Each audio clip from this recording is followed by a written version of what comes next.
For more awesome content, like and subscribe now. It's been a while since I've written anything related to the Disney Corporation, and I'm sure you can understand why. A lot has been going on since my last post.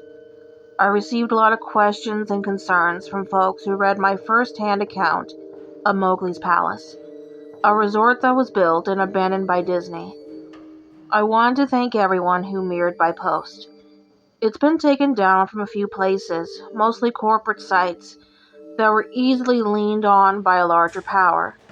However, for every nuked topic or disappearing blog post, it seems like 100 more have popped up.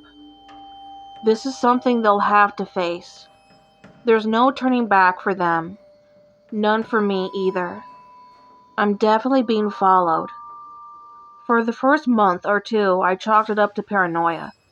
Any casual glance or half smile in my direction set me off. Hairs standing on the back of the neck and everything. The first one I was actually able to spot, was a telephone worker milling around my apartment complex. He was middle-aged, doughy, dressed just as you'd expect, but something just seemed off about him. I couldn't place it, but I knew this wasn't just my imagination acting up. He was awkward and out of place, not somebody who was comfortable doing his routine job. I followed him around a corner, only to lose him there. When I turned back to go home, there he was, staring directly at me, about 10 feet behind me, expressionless and cold. "Exploring?" he asked. That was all he said, and there was an accusing tone to his voice. Tell me, what blue-collar phone jockey does that? I guess that's the worst part. Never feeling safe, never feeling alone. That and the occasional Disney merchandise left somewhere for me to find. Little rubber Mickeys in the mailbox. A Disney Adventures magazine on my bookshelf. They hide little Mickeys everywhere. 3 circles, one big, 2 small, in the silhouette of the famous mouse's head. I've started keeping a running list of Mickeys I found. Coffee cup rings on my coffee table. 1 big, 2 small. Colored glass bottles left on the doorstep, viewed from the top down. All red. Graffiti on the wall on my way to work. A huge earth, small sun and moon in the proper locations. They're everywhere. People have emailed me about this as well. If you repost anything I have to say, you're going to start finding those son of a bitch outlines. I guarantee it. The best one by far, one that actually made me laugh, because of the horror of it all, was a drawing in chalk next to my car. I was taken aback at first, walking through the parking garage, keeping an eye out for people following me. The outline seemed a perfect match for, well, a murder victim. You're probably familiar with if you've read my past posts. Written in yellow paint, I'm sure was a single word. Retract. The only good thing that has come out of all of this is that I know I'm not the only one who's seen something they shouldn't have. I'm not going to give out their names, because if I have to tell you why, then you haven't been paying attention. Quote-unquote, researcher goes to Disney parks whenever he can, all throughout the year. He's not going to have fun, enjoy the rides, etc.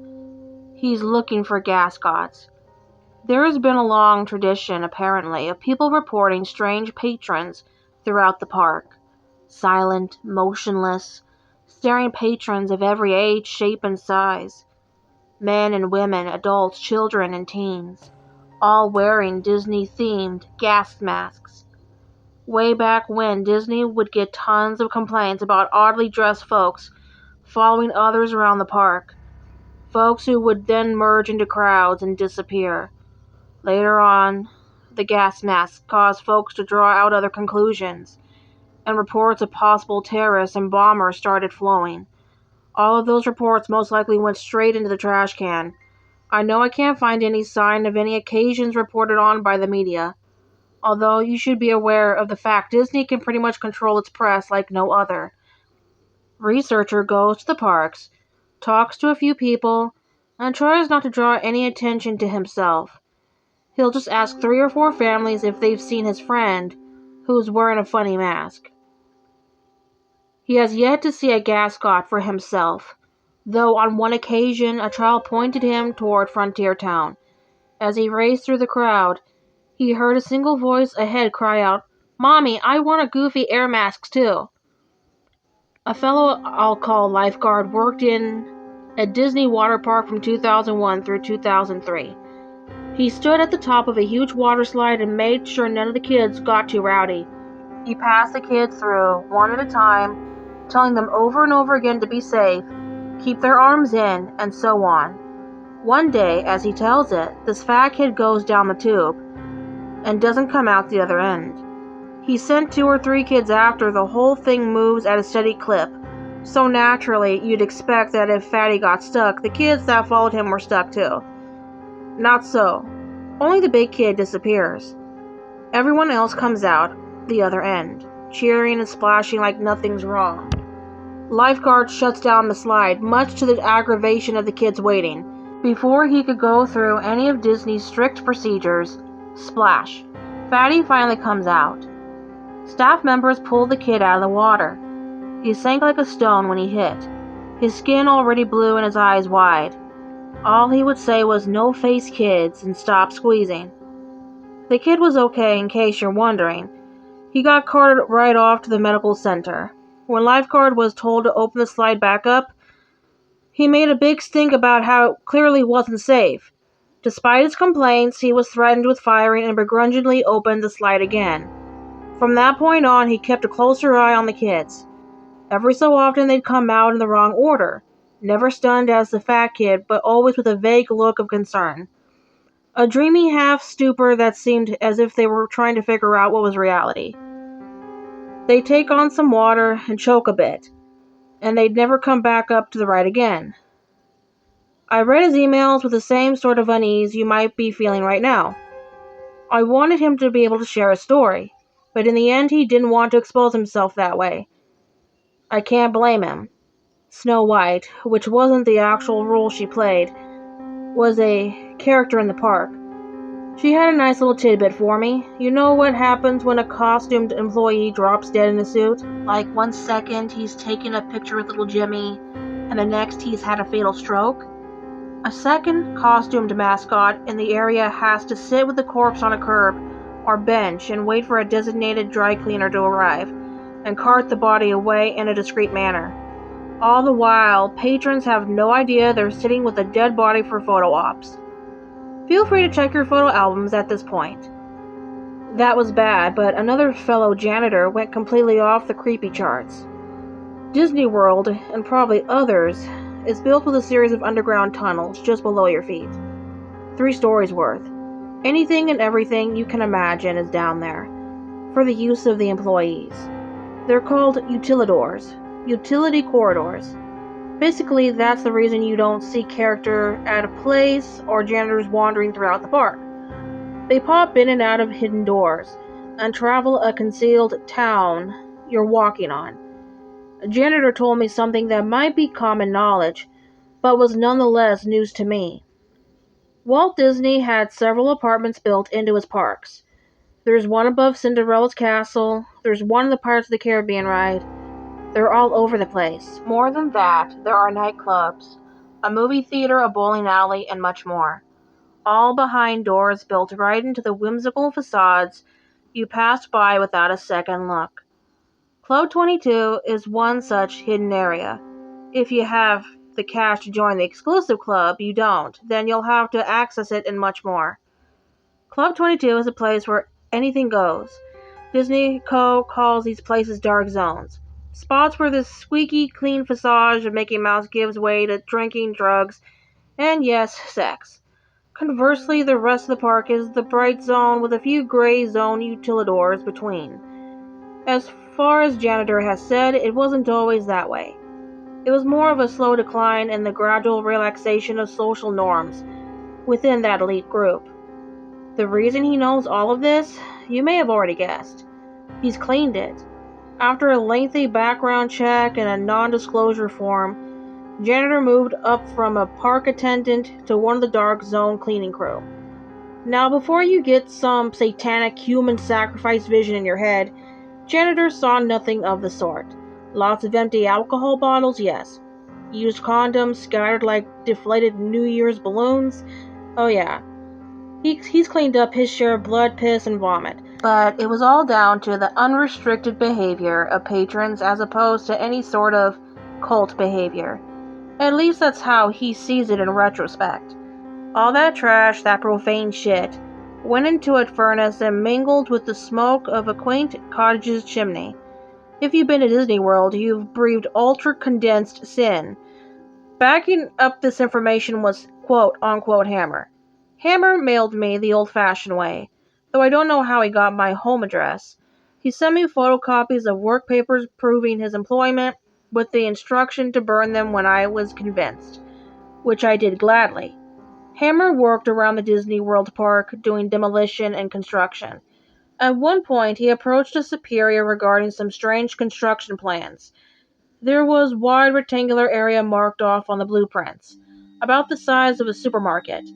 The area was left unnamed and only bore the words, "Do not dig." Not only was his superior in the dark, but he was super fucking purposefully in the dark. He didn't want to talk about it, didn't want to know about it, and ended the conversation with, quote unquote, "This space intentionally left blank." Hammer didn't get it. The area seemed a waste of space, and was already directly conflicting with the work his team had been given. He started poking around the area on his off time, finding only a derelict steel door and a great span of concrete just beyond. It was a supermarket's worth of blank gray floor. Soon after, Hammer started picking gas cots out of the crowd. Unlike all other reports, the people, the things, would just stand in full view of the guy. They'd cluster together in the distance, or they'd just be pressed against a wall when he turned a corner. He said they moved weird, like they were weak or injured, like a deer that's been run down by a hunter and can't flee anymore. The gas masks, the Disney character faces with filters jammed in, he noted that they seemed wet on the inside, like condensation on a car window.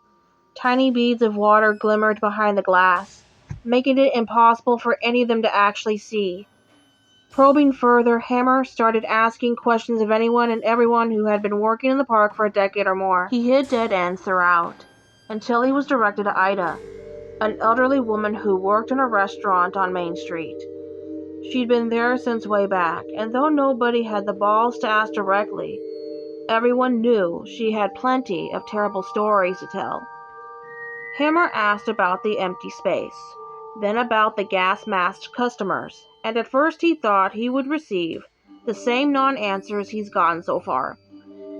She was quiet, eerily quiet. "Room 0, she croaked, a single shaking hand placed to her cheek, as if she were a little girl fearing a father's punishment. She didn't meet the man's gaze for the entire conversation. Room 0, as it turned out, was yet another hidden room, just like the apartments and Club 22. However, its sheer size and its spot deep beneath the park set it apart from any of the fun dark zones. It was a bomb shelter. Room 0 was built to withstand a massive attack, be it conducted by foreign or domestic enemies. Room 0 was to be stocked with enough rations to feed the entire park's average number of patrons at any given moment, and housed a smaller yet lavish panic room of sorts for Disney higher-ups. During World War II, official Disney gas masks were actually produced for children to wear in the event of an attack. The idea was that it would be less scary for kids if Mickey's face was emblazoned on the wartime safety device. Yes, I know the obvious problems with that. During the Cold War scare of the 1960s when Disney World was constructed, Room 0 was stocked with similar masks as well. Whether they cared about the fears of children or just callous branding, the things found their way down there. What's more genius decided that kids would then be frightened by the gas masks their parents wore, and so all masks, adult and child, were made to comply to this insane standard. Ida described it as treating a wound with lemon juice. None of this explained what Hammer had been seeing, though. Not only the seemingly supernatural appearances, but the emptied-out room as well. "I've been there," he explained. "There's nothing but a cement floor and 4 walls." "No." Ida shook her head and covered her mouth, stifling a sob. "You've been on top of it." Someone or something sounded the alarm one day, when the park was at full capacity. The warning was clear. It was supposedly an air attack. Security ushered everyone down into the tremendous shelter. There they were ordered to put on their masks and hunker down for the duration of the assault. Everything was quiet for about 30 minutes, save for the crying children and the frightened whispers. No one wanted to die, and so they were thankful in a way for this strange measure of safety. Then the first scream rang out. "Hey!" a man shouted. "Quit pinching!" Waves of shrieks and yelps rippled through the crowd, from one wall to the other, back and forth. "Who's running around?" "Settle down!" someone hollered. "Who's laughing? This isn't funny!" "Ow! Who stepped on my foot?" Despite security guards urging to calm down and keep their cool, the crowd became more and more agitated until finally, after nearly an hour of madness, the lights flickered, then died. What followed could only be described as utter chaos. In the dark, only the wails of the young and anguished cries of adults could be heard in a massive swelling din that bloodied the ears of all within that black echo chamber. A group of staff members and a select few patrons made it out of the door, ready to face the war above rather than the insanity below. What they found, of course, was a desolate yet untouched theme park. The music continued to play, echoing through silent storybook towns. Upon returning to Room Zero, the few who stood at the top of the steel staircase that led down into the pitch blackness heard no sign of the previous fray. There was only silence. Ida herself descended that staircase despite the begging of those she left above. She reached the reinforced doors, herself now awash in darkness, and hearing only the buzzing in her ears. A single voice came out of the darkness. The echo made it impossible to tell whether the mocking, raspy voice was at the back of the bomb shelter or if it was right in front of her face. "Shut the door, dear. You're letting out the cold." Gripped by terror, she did just that. Within days, the entire thing, shelter, staircase, all of it, was covered with feet upon feet of cement. Air systems and generators above its ceiling were removed, creating the large, empty space.